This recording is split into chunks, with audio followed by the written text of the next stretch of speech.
Father সহ তারা তিনজনেই সেই চিত্রের ভেতরে দাঁড়িয়ে সেই রাক্ষসটার অপেক্ষা করতে থাকে। আর তাদের মোবাইলের কাউন্টডাউন শেষ হবার কিছুক্ষণ আগে সেই রাক্ষসটা চারপাশের সব কিছু ধ্বংস করে দিতে দিতে তাদের সামনে এসে হাজির হয়ে যায়। কিন্তু সৌভাগ্যবশত রাক্ষসটা সেই চিত্রকর্মের ভেতরে ঢুকতেই পারছিল না।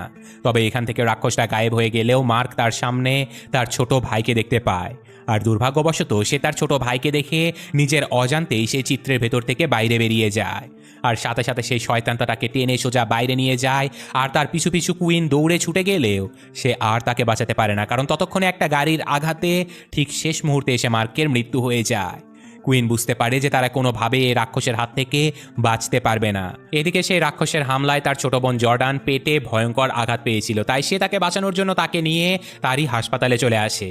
আর হাসপাতালে তার বোনের চিকিৎসা করতে থাকে সেই দুশ্চরিত্র ডাক্তার এডওয়ার্ড। আর এদিকে কুইন আরও একজন নার্সের কাছ থেকে জানতে পারে যে সেই ডাক্তার তাকেও কুপ্রস্তাব দিয়েছিল। তাই কুইন সিদ্ধান্ত নেয় যে ডাক্তার যেহেতু অনেক বছর বাঁচবে, তাই সে ডাক্তারের সময় আসার আগে তাকে মেরে ফেলবে।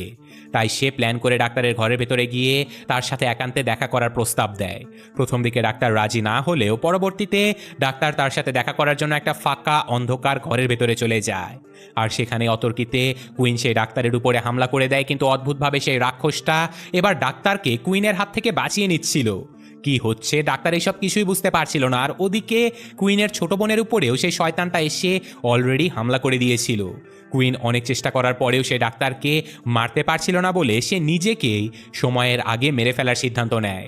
সে আসলে যে কোনো মূল্যে তার ছোট বোনকে বাঁচাতে চাচ্ছিল। আর ওদিকে সেই শয়তানটা তার ছোট বোনের উপরে ভয়ঙ্কর হামলা চালিয়ে দিয়েছিল। কিন্তু একদম শেষ মুহূর্তে শয়তানটা যখন জর্ডানকে মারতে যাচ্ছিল তখনই নিজের শরীরে বিষ ইনজেক্ট করতে যাচ্ছিল কুইন। তবে তখনই কুইনকে আটকানোর জন্য তার সামনে তার মৃত মা এসে হাজির হয়। কিন্তু কুইন এবার এই সব কিছুতে ধোঁকা না খেয়ে নিজেই সময়ের আগে আত্মহত্যা করে ফেলে, যার ফলে সেই শয়তান রাক্ষসটার অভিশাপ ভঙ্গ হয়ে যায়। আর সে চিরতরে এই পৃথিবী থেকে ধ্বংস হয়ে গায়েব হয়ে যায়।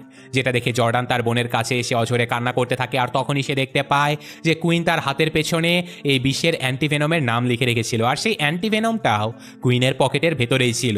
তাই সাথে সাথে জর্ডান তার বোনকে বাঁচানোর জন্য সেই অ্যান্টিভেনম তার শরীরে ইনজেক্ট করে দেয়, যার ফলে হার্টবিট থেমে যাওয়া সত্ত্বেও পুনরায় জীবন ফিরে পায় কুইন। ফাইনালি তারা দুই বোন সেই কাউন্টডাউন শেষ হয়ে যাওয়া সত্ত্বেও প্রাণে বেঁচে যায়। আর তারা সবাই একটা স্বাভাবিক জীবনে ফিরে এসে তাদের মায়ের কবরে গিয়ে শ্রদ্ধাঞ্জলি দেয়। কিন্তু বাড়িতে ফেরার পথে হঠাৎ করে কুইন তার মোবাইলে একটা নোটিফিকেশন পেয়ে যায়, যেখানে দেখাচ্ছিল যে তার মোবাইলে আবারও সেই অ্যাপটার দ্বিতীয় ভার্সন ইনস্টল হয়ে গেছে। আর এই ঘটনার সাথে সাথে আজকের এই গল্পটা শেষ হয়ে যায়। তো হরর থ্রিলার গল্প হিসেবে আমার কাছে গল্পটা অসাধারণ লেগেছে। আপনাদের কাছে কেমন লাগলো সেটা কমেন্টে জানাবেন। আমি আজকের মতো বিদায় নিচ্ছি। আল্লাহ হাফেজ।